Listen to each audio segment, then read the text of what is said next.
केले के तने के पर्स। सीनैया और कावेरी कमलापुर में रहते थे।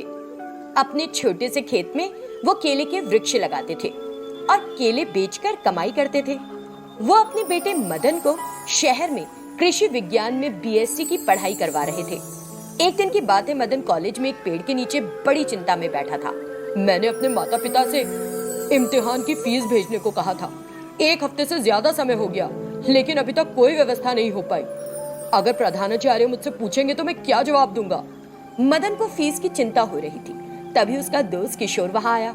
क्या हुआ रे मदन, इतना परेशान क्यों है? इम्तिहान की फीस देनी है यार। 1 हफ्ते पहले मैंने अपने माता पिता को बता दिया था, लेकिन अभी तक कुछ हुआ नहीं। बस इतनी सी बात। क्या मुझे तुझे हमेशा याद दिलाना पड़ेगा कि हम दोनों दोस्त हैं? मुझे याद है दोस्त, लेकिन तूने पहले ही मेरे लिए बहुत कुछ किया है, अब और कितना करेगा? अरे मदन, दोस्त होते किस लिए हैं? तू चिंता मत कर, इस बार मैं फीस भर देता हूँ। जब तेरे घर से पैसे आ जाएं, मुझे लौटा देना, इसमें क्या बड़ी बात है। मदन इसके लिए राजी हो गया और किशोर ने उसकी फीस भर दी। दोनों आने वाली परीक्षाओं के लिए पढ़ने लगे। उधर गांव में सीनैया केले के बगीचे की मेड़ पर बैठा था। उसकी पत्नी कावेरी उसके पास आई। सुनो, क्या फीस के लिए पैसों का इंतजाम हो पाया? हाँ? नहीं कावेरी, मैंने सबसे पूछा, लेकिन कोई भी मदद करने को तैयार नहीं। कहते उनके पास भी पैसे नहीं है। मैंने तुमसे पहले ही कहा था कि ऐसी फसल उगाते हैं जिसमें ज्यादा फायदा हो, लेकिन तुमने नहीं सुना। इतना नुकसान होने के बाद भी तुम्हें केले की ही फसल उगानी थी। मैं और क्या कर सकता हूँ कावेरी, मैंने फसल पर जिस कीटनाशक का इस्तेमाल किया, उससे तो कीड़ों के साथ साथ फसल भी खराब हो गई। ऐसे ही चिंता में सीनैया और कावेरी के कुछ दिन बीत गए। उधर मदन परीक्षा के बाद घर लौट आया। सीनैया दुखी मन से केले के वृक्ष काट रहा था। ऐसा करते हुए वो रो पड़ा। मदन अपने पिता को सांत्वना देने लगा। मदन सोचने लगा कि उसकी पढ़ाई से उसे जो भी ज्ञान मिला है, उसे किसी और तरह की फसल उगाने के लिए कैसे उपयोग किया जाए।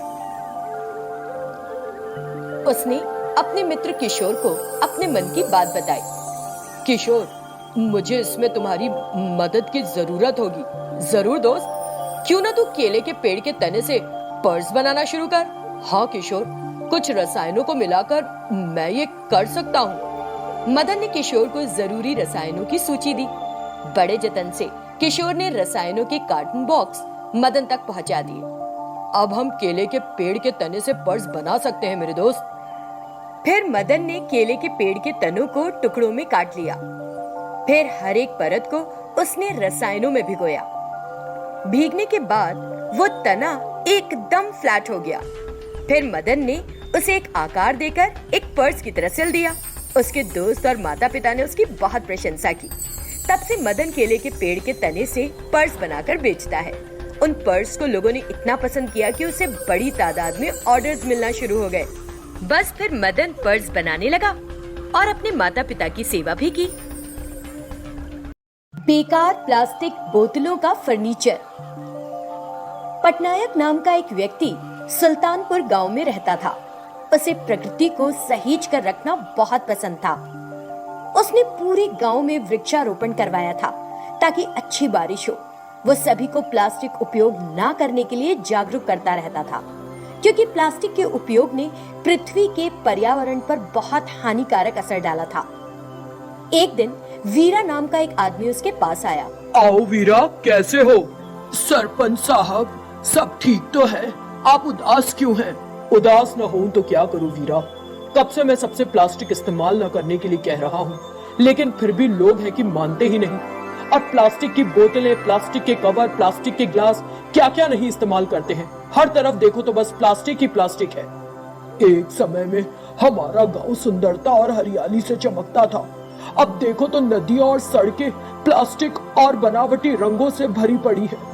जहां देखो बस प्लास्टिक ही पड़ा हुआ है, मानो प्लास्टिक की ही जिंदगी है। सही कहा वीरा, लेकिन क्या तुम प्लास्टिक का बिल्कुल उपयोग नहीं करते, या तुम सिर्फ बात कर रहे हो? हाँ? नहीं सरपंच साहब, मैं मिट्टी के बर्तन में पानी लाता हूँ और खरीदारी के लिए अपना थैला साथ लेकर चलता हूँ। मैं मांस मछली लाने के लिए अपना डब्बा लेकर जाता हूँ, वरना मेरा बेटा मेरा जीना मुश्किल कर देगा। वीरा, तुम्हारा बेटा तो बहुत अच्छा है, लेकिन तुम्हारा बेटा किस चीज की पढ़ाई कर रहा है?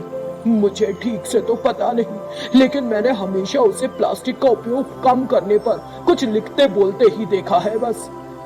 वो बहुत अच्छा काम कर रहा है।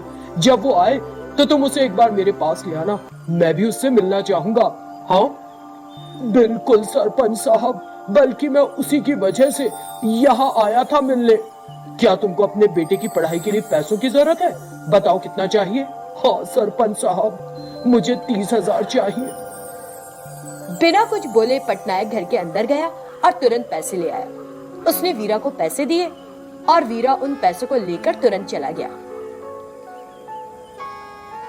कुछ दिनों के बाद वीरा का बेटा नंद किशोर, जो शहर में पढ़ रहा था, अपने माता पिता से मिलने के लिए गांव आया। माता पिता अपने बेटे को देखकर बहुत खुश थे। प्लास्टिक की बोतलों और प्लास्टिक के कवर से गांव बिल्कुल खराब लग रहा है बाबा। हाँ बेटा, तुम जो कुछ भी कहो, यहाँ के लोगों के कानों में कुछ नहीं पड़ता। अगर कोई प्लास्टिक का उपयोग करने के लिए मना करता है तो वो इस बारे में प्लास्टिक बनाने वालों को शिकायत करने की धमकी। हम सभी प्लास्टिक के उपयोग और उससे होने वाले नुकसान का विरोध करते हैं, लेकिन इसके साथ साथ हमें इसके लिए दूसरा उपाय खोजने की भी जरूरत है। नंद किशोर प्लास्टिक कम करने के लिए कोई दूसरा तरीका सोचने लगा। आखिर उसे एक अद्भुत विचार सूझ ही गया। उसे लगा कि ये सभी के लिए उपयोगी साबित होगा। वीरा नंद किशोर को पटनायक के घर ले गया। नंद किशोर ने पटनायक से इस बारे में विचार विमर्श किया और पटनायक भी इससे काफी प्रभावित हुआ। पटनायक ने सभी गांव वालों को इकट्ठा किया और नंद किशोर ने सबसे कहा, आप सभी का यहाँ स्वागत है। मैं वीरा का बेटा नंद किशोर हूँ। यहाँ सभी प्लास्टिक कवर और प्लास्टिक की बोतलों का इस्तेमाल करते हैं और उपयोग के बाद उन्हें फेंक देते हैं, लेकिन अब से उन्हें फेंकने की बजाय आप उन्हें अपने पास ही रखें और मैं आकर आपसे उन्हें खरीदूंगा। कुछ लोग उस पर हंसने लगे और कुछ को लगा कि वो पागल है, लेकिन नंद किशोर ने प्लास्टिक से फर्नीचर बनाने का काम शुरू किया और कम कीमत पर उसे बेचा। जैसे जैसे दिन बीतते गए, गांव में कोई प्लास्टिक की बोतलें या प्लास्टिक के ढक्कन कचरे के रूप में बाहर पड़े नहीं दिखाई दे रहे थे। गांव साफ और पेड़ों से हरा भरा नजर आ रहा था। इस बदलाव और विकास से पटनायक काफी खुश और संतुष्ट था।